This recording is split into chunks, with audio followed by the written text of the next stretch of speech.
Now, the outlook for the aviation industry appears to be looking up, especially here in Asia, where there's growing demand for travel. But the skies can very quickly turn hostile, as can be seen from the ash cloud crisis in Europe earlier this year.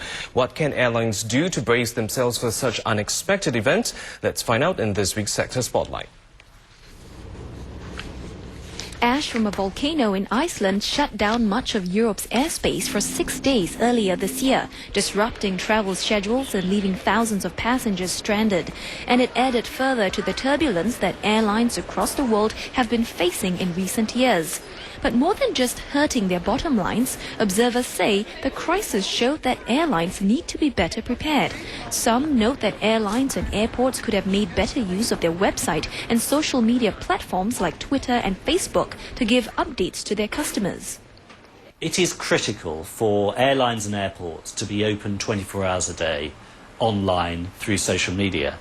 Their planes are up in the air 24 hours a day, yet many of them seem to close down their social media operations and tweeting and using Facebook at the end of the office day, maybe at 6 o'clock or 7 o'clock.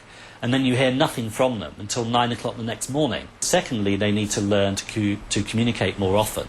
They need to be tweeting more regularly. KLM Royal Dutch Airlines and Lufthansa are held up as examples of airlines which used social media to good effect during the crisis for providing updates to customers. And observers say this shows that they had a crisis communications system in place. You need to be prepared with your people. They need to be trained on how to use the tools. They need to have access to the right information. They need to know how to interact with customers and other stakeholder groups using these tools. And that's all done before a crisis. You can't just do it suddenly when you're in a crisis, because when you're in a crisis, you have no time. Experts also say that another key lesson airlines could take away is that they need to involve everybody who would be affected by the crisis and not just their passengers. Customers tend to get into the heavy communication phase during a crisis.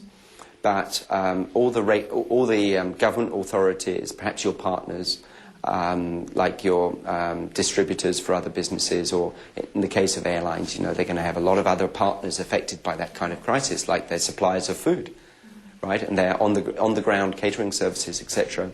All that kind of stuff has a ripple effect. It's not just like the airlines themselves.